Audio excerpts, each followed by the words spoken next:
Welcome to the Deep Dive. Today we're going to do a deep dive into the future of jobs. Ooh, future of jobs. Yeah, and we're using the World Economic Forum's Future of Jobs Report 2025 as our guide for this one. Sounds interesting. Yeah, it's a pretty hefty report. Over 1,000 global employers surveyed, Wow. representing something like 14.1 million workers. That's a lot of data. Yeah, so think of this as your shortcut to figuring out what jobs are going to be hot, what skills you need to thrive. And what companies are doing to keep up with all these changes Yeah. because things are changing fast. Right. The report lays out 5 major trends that are already impacting how we work. Yeah. And, it's not just about robots taking over, like some people say. No. It's much more nuanced than that. Right. The first trend is broadening digital access. Okay, so more than just, like, having internet access. Yeah, think about how tech is basically woven into every single industry now.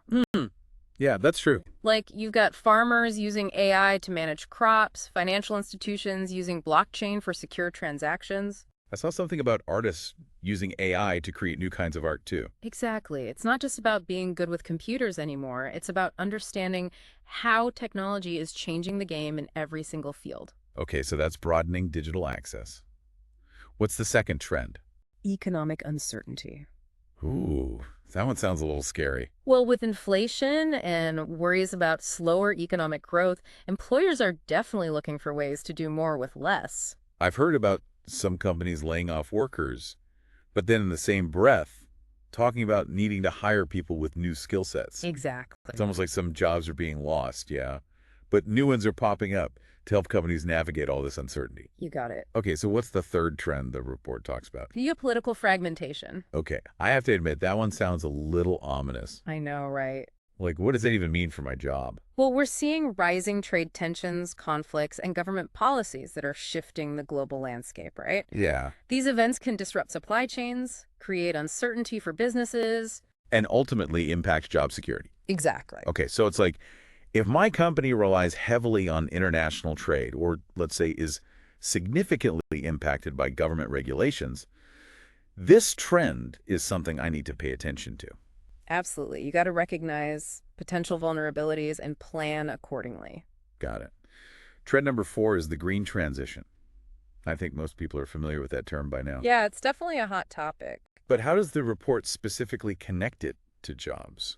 Well, it says green jobs are growing fast while some of those traditional jobs are being phased out. So like installing solar panels or driving electric vehicles, that kind of thing. Those are part of it for sure. Okay. But it's impacting way more industries than you might think, like environmental engineers, supply chain specialists, making sure materials are ethically sourced. I hadn't thought about that. Even marketing and finance are being impacted as companies need to communicate their sustainability efforts and attract investors interested in ESG. ESG, environmental, social, and governance. That's a hot topic in investing. It is. So it's not just about working for a company that's explicitly green. Right. It's about understanding how sustainability is changing work across the board. Exactly. Okay, on to trend number 5, right? Yep, demographic shifts. What exactly do they mean by demographic shifts? It's all about the changing makeup of the workforce globally. In some countries, we're seeing an aging workforce and fewer young people entering the job market, Yeah, that makes sense. which can lead to skills gaps and labor shortages. But in other places, there's a youth boom, which means more competition for jobs and a real need to focus on those skills that will make you stand out. So it's kind of a global puzzle. It is. Yeah. And understanding these trends is super important for making good career decisions. Okay, so we've got these 5 major trends that are shaping the future of work. Now let's zoom in a bit and talk about how technology, particularly AI, is changing how we work. Yeah, AI is a big one. I mean, you see headlines all the time about robots taking over, but the report seems to emphasize AI augmenting human work, not replacing it entirely. But, like, what does that actually look like in practice? Oh, think of a doctor who's using an AI-powered diagnostic tool Okay. to analyze patient data and make better treatment decisions, or a financial analyst using AI algorithms to find investment opportunities and manage risk. So the AI can do the heavy lifting, but the human is still making the final call. Yeah, AI can handle those repetitive tasks, analyze huge amounts of data, even offer creative suggestions. But it's us humans who make the decisions, bring the human touch. Got it. So AI is like a powerful tool in our toolbox. Exactly. It's about using the strengths of both humans and AI to get the best results. Makes sense. But does that mean we all need to become coding experts or AI specialists? Not necessarily. While there's a huge demand for those with those specialized AI skills, Right. the report also talks about what we might call AI adjacent That's skills. AI adjacent skills. Think about cybersecurity, for example. Oh, right, because as we rely more and more on technology. Exactly, the need to protect our systems and data from cyber attacks just keeps growing. So cybersecurity professionals are going to be in high demand. Oh, yeah, and then there's critical thinking and problem solving. Those skills are going to be essential for working alongside AI. So being able to analyze data, spot patterns, and make sound judgments, that kind of thing. Exactly. It's about understanding how technology is shaping our world and using it to our advantage, even if you aren't the one writing the code. Okay, so it sounds like there are tons of opportunities out there, especially in tech. But what about those of us who aren't necessarily tech savvy? Are there opportunities outside of the tech world? Oh, absolutely. Remember we talked about the green transition? Yeah. Well, that's creating a huge demand for green jobs, as the report calls them. Like what? Give me some examples. Well, think about the people who design, build, and maintain renewable energy systems. Solar panel installers, wind turbine technicians, engineers who specialize in renewable energy technologies. That makes sense. And then there's the whole electric and autonomous vehicle industry. Right. Everyone's talking about self-driving cars.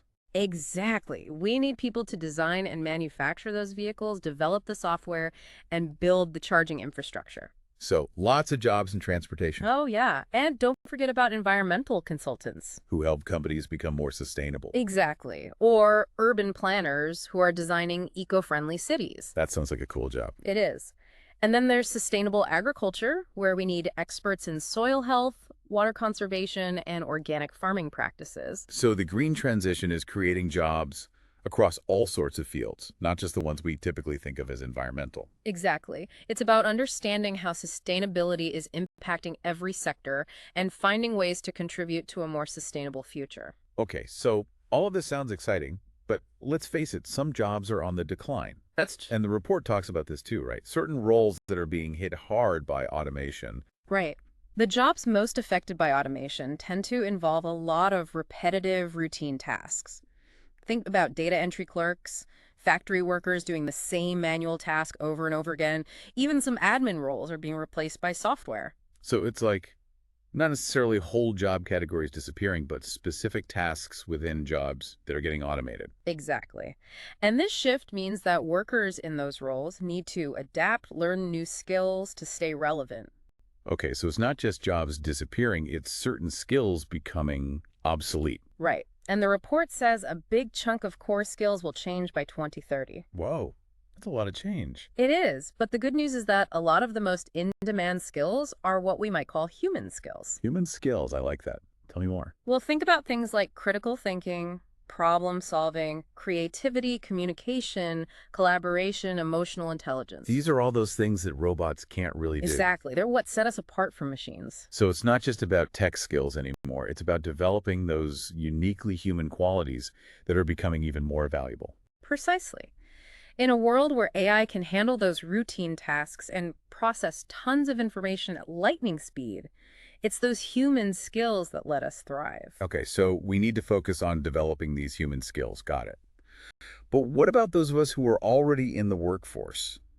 How do we adapt and stay relevant when the market is changing so fast? Well, the report actually looked at what companies are doing to help their employees adapt. And the number one strategy, reskilling and upskilling their existing workforce. So it's in companies' best interest to help their employees learn these new skills. It seems so, and they're being strategic about it too.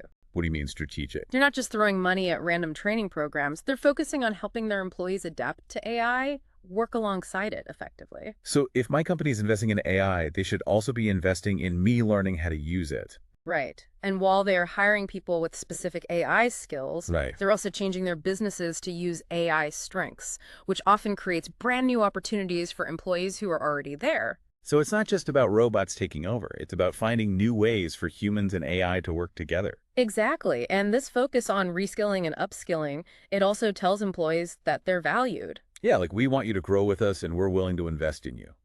That's it. And all of this is also driven by how competitive it is to find good talent. Companies have to do what they can to attract and keep skilled workers. Which brings me to my next question. wages. With all this disruption and this growing demand for specialized skills, are salaries going up or down? That's a great question. And the report actually found that most employers think they'll be paying their employees more by 2030. More. Really? Yeah, only a small percentage think wages will go down. So there's hope. Even with all this talk about robots and automation, it sounds like my skills are still valuable, as long as I keep learning and adapting. That's the key takeaway. In this crazy, fast-changing job market, the ability to learn, to adapt, to constantly upskill yourself is what will set you apart. This deep dive has already given me a lot to think about. We've covered the 5 big trends shaping the job market, the growing importance of human skills, the role companies are playing in reskilling their workforce. We've only just scratched the surface. Oh, there's more. Oh, yeah.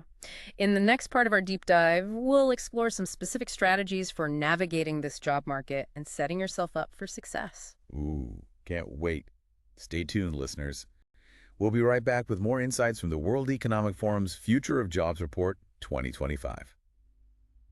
Welcome back to the deep dive. In the last part, we talked about the 5 big trends shaping the future of work, and we started to see how technology and those essential human skills are going to be intertwined. Yeah, they really go hand in hand. And one of the things that really stuck with me is the idea of continuous learning. It's not just a buzzword. Yeah. It's really the key to navigating this constantly evolving job market. Yeah, one thing that struck me is just the sheer pace of change these days. It's like you're constantly being told to learn new things, adapt. It's a bit overwhelming, to be honest. I get it. It can feel like drinking from a fire hose sometimes. Yeah.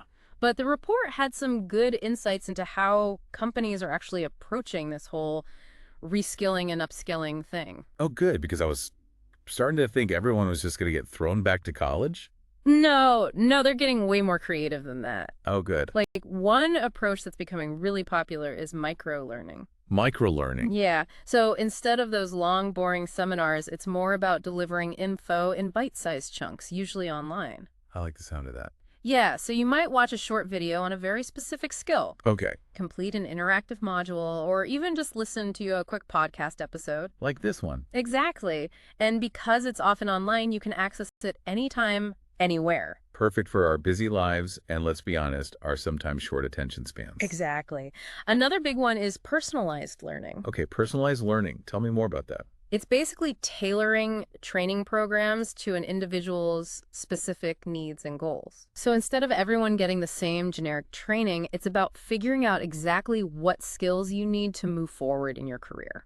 Kind of like a customized learning path. Yeah, like a GPS for your career. Like that. And a lot of times, they use data and analytics to track your progress and suggest relevant learning resources. It's like having a virtual coach. Ooh, that's pretty cool. Yeah, So lots of tech involved in this personalized learning. definitely. But there's still a place for the more traditional methods, too, like mentoring. I was going to ask about that. Is mentoring still relevant in this high-tech world? Oh, absolutely. Maybe even more than ever. Really? Yeah, especially for developing those human skills we talked about earlier, communication, leadership, teamwork, Yeah. emotional intelligence, all that good stuff. There's really no substitute for having someone more experienced guide you, share their insights, give you feedback. Like you get the wisdom and experience, not just information. Exactly. Mentoring helps build a culture of continuous learning within a company, which is super important. For sure. One thing I always thought was kind of a thing of the past is apprenticeships. Oh, yeah. But the report actually mentions that they're making a comeback. They are, especially in fields like tech and manufacturing, where hands-on experience is so important. That makes sense. It's a win-win. You get real-world training, maybe even a path to a full-time job. Right. And the company gets a skilled worker who already knows their stuff. It's like learning by doing, which I think is the best way to really learn something. I agree. It's not just about reading about it. It's about actually doing it. Okay, so we've got micro-learning, personalized learning, mentoring, apprenticeships. Sounds like a lot of options. But let's be real, who's paying for all of this? That's a great question. Yeah. Companies are footing most of the bill right now for reskilling and upskilling. Okay. But they're also looking to governments and those public-private partnerships to help with the cost. So everyone's kind of chipping in because they realize investing in the workforce is good for everyone, right? Not just companies, but the whole economy and society. Exactly. It's about creating a more skilled, adaptable workforce. Which benefits all of us in the long run. Yeah, exactly. And don't forget about all those free resources out there. Oh, right, like those MOCs? Yep. Massive open online courses. You can learn pretty much anything these days. Coding, marketing, project management, you name it. It's out there, and often for free. Exactly. So even if you don't have a lot of money to spend on training, Yeah. you can still learn and grow. It's really about taking the initiative. Being proactive about your own development. Exactly. Right. In this job market, continuous learning isn't just the company's responsibility. It's on us, too. It is. Okay, so we've talked a lot about skills, training, Okay. but what about creating inclusive workplaces where everyone has the opportunity to thrive? That's a really important point, and the report talks about that, too, right? This whole idea of diversity, equity, and inclusion. DEI, yep. And it's not just about being politically correct anymore. Right. Companies are realizing that DEI actually makes good business sense. So it's not just about ticking boxes. It's about creating a workplace where everyone feels valued and respected. Exactly. And they're actually doing things about it too, Oh, good. like setting diversity targets for hiring and promotions. So making sure that underrepresented groups have a fair shot. Exactly. They're also doing things like mentorship programs, yeah. specifically for underrepresented employees. So providing extra support and guidance to help people overcome those systemic barriers. That's the idea. And it's not just about specific programs, it's about fostering a sense of belonging. Yeah, so that everyone feels like they can be themselves and contribute their best work. Exactly. Now, what about governments? What role can they play in all of this? That's a good question. I mean, companies are doing their part. Right, but governments can do things like invest in education and training programs that are available to everyone, no matter their background. So making sure that everyone has access to the opportunities they need to succeed. Exactly. And then there's policies that promote work-life balance. Oh, right, like affordable childcare, paid family leave, flexible work arrangement. All that good stuff. Those policies help attract and retain a more diverse workforce because they address the barriers that disproportionately impact women and minorities. So it's about creating a more supportive environment that helps everyone thrive, both at work and at home. Exactly. And let's not forget about enforcing those anti-discrimination laws. Right, super important. And promoting equal pay for equal work. Yeah, those are like the basics. They are, but they're essential for creating a fair and just workplace for everyone. So it really sounds like a team effort here, with companies, governments, and individuals all playing a role in making things better. It is, and the report makes it very clear that we all have a part to play in shaping this future of work that benefits everyone. Okay, so we've talked about the trends, the skills, the training, the importance of DEI. We've covered a lot of ground. We have. But I got to be honest, all this talk about AI and automation can get a little anxiety-inducing. It's understandable. It's normal to feel a little uneasy when you hear about jobs disappearing and this pressure to constantly be learning. Yeah, like we're on a treadmill that never stops. Yeah. And if Yeah. you slow down for even a second, you're going to fall behind. It can definitely feel that way. It's exhausting.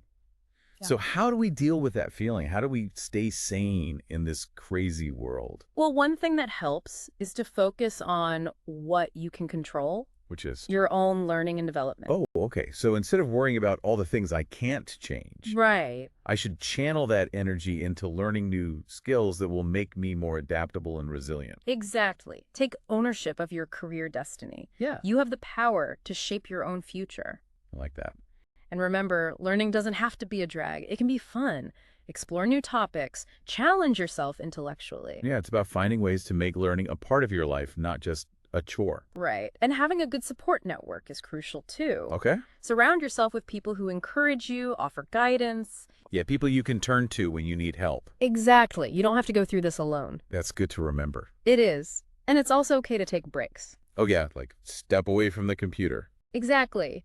Disconnect, recharge those batteries. Self-care is important. Super important, especially in times of change. Remember, this is a marathon, not a sprint. I like that analogy. It's about finding a pace you can sustain. And one last thing. Okay. Remember that the future isn't predetermined. Oh, that's a good point.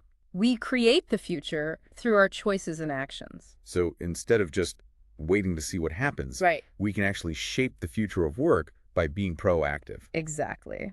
Advocate for policies that support workers. Demand that companies invest in your development. Work for organizations that align with your values. Yes. You have agency. You have the power to make a difference. Okay, I'm feeling a bit more optimistic now. Hmm. But practically speaking, where do I even begin? That's a fair point. And in the next part of our deep dive, we're going to get really tactical. Okay. We'll talk about things like personal branding, networking, career switching, all those practical things you can do to navigate this changing job market. Awesome. Stay tuned, listeners. We'll be right back with more insights from the World Economic Forum's Future of Jobs Report 2025. Welcome back to the deep dive. So we've spent the last two parts exploring the big trends that are reshaping the job market. Those 5 big forces. The skills we need for the future, the push for more inclusive workplaces. We've covered a lot. We have. But now I think it's time to get practical. Right. Let's talk strategy. Because I don't know about you, but after all that talk about robots and AI and constant upskilling, I'm feeling, well, a little overwhelmed. That's fair. It's a lot to take in. Yeah, like where do I even begin? Well, the first step is to kind of take stock of where you are right now. So like dust off the old resume, take a look at my skills. Exactly. And see how they stack up against those in-demand skills we've been talking about. Okay, so those human skills, communication, problem solving, all that. Right. But be honest with yourself. Okay. Are you comfortable working with data? How are your critical thinking skills? Can you adapt to new situations quickly? Okay. Yeah, I see what you mean. It's about identifying those gaps. Right, so let's say I do that and I realize, okay, I need to work on X, Y, and Z. What then? Well, that's where all those reskilling and upskilling strategies we talked about come into play. Right. Micro-learning, personalized learning, all that. Exactly. And you don't have to wait for your company to offer something. You can take the initiative yourself. So like online courses, workshops, maybe even thinking about going back to school for a certificate or something. All of that, yeah. And don't forget those free online resources too, like MOOCs. Right, those massive open online courses. They can be a great way to dip your toes into a new field or brush up on some skills without breaking the bank. Okay, so let's say I've put in the work, I've upskilled, my resume is looking good, all those in-demand skills are right there at the top. Sounds good. Do I just like sit back and wait for the job offers to start pouring in? I wish it were that easy. Right. Networking is still super important. Networking. Okay, so I have to admit, networking is not my favorite thing. I hear you. A lot of people feel that way. Yeah, it just always feels a bit forced, you know? Well, and this is something I think people get wrong about networking. It shouldn't be about schmoozing or just trying to collect business cards. Okay, so then what is it about? It's about building genuine relationships, connecting with people in your field, learning about what they're working on, maybe hearing about opportunities you might not have found otherwise. So it's more about the long game, building those connections. Exactly. And approaching it with a mindset of curiosity, generosity. Generosity. Okay, Right. so like, how does generosity play into networking? Well, think about it as a way to learn from others, share your own knowledge and experience, build those relationships that are mutually beneficial. So instead of going into a networking event with my list of demands like, I need a job, who can help me? It's more about having real conversations. Right. And finding ways to help other people too. Oh, okay. So like maybe sharing my expertise with someone, introducing people in my network who could help each other out. Exactly. The more you give, the more you'll get in return. Okay, that makes sense. So I'm networking, my skills are sharp. Anything else I can do to stand out in this crazy job market? This might sound a little counterintuitive, but focus on your personal brand. Personal branding. Didn't we leave that back in like 2015 with the whole, build your platform thing? It's back in a big way, but it's evolved. Okay. Because the truth is, everyone has a personal brand these days, whether they realize it or not. Interesting. It's how you present yourself online, your social media, your website, if you have one, your LinkedIn profile. Okay. It's about crafting that consistent message, highlighting your skills, your experience, what makes you you. So it's like telling your professional story. Exactly. What are your passions? What are you really good at? What value do you bring? Okay, so like if I'm a data analyst, but I'm super passionate about sustainability. Perfect example. Make sure that comes across in your online presence. Yeah, showing that unique combination of skills and interests. Right, because a strong personal brand can really help you attract the right kind of attention from employers. The ones who are looking for someone just like me. Exactly. Okay, now what about those people who are maybe feeling stuck, restless in their current job? Ooh, yeah, that's me. Thinking about a career switch. Maybe. But is that even possible in this kind of job market? It is, and in fact, the report actually says career changes are going to be more and more common. Very common, really. Yeah. As the job market keeps evolving, people are looking for work that's more fulfilling, more aligned with their values. Okay, so where do I even begin if I'm thinking about making a switch? It feels daunting to like throw away years of experience and start from scratch. It's a big decision for sure, but it doesn't have to be starting from zero. Okay.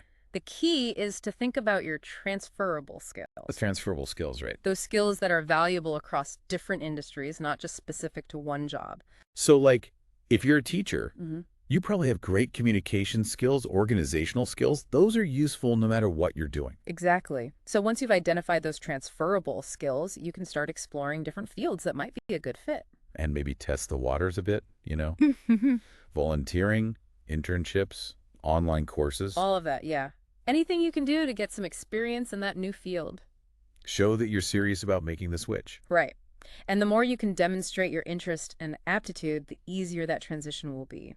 Okay, so even if I'm feeling a bit lost career-wise, there are steps I can take to, like, find my way. Absolutely. Be proactive, never stop learning, and most importantly, believe in yourself. This deep dive has honestly given me so much to think about. Good. I'm glad to hear it. And, more than just the information, it's given me a sense of, like, hope.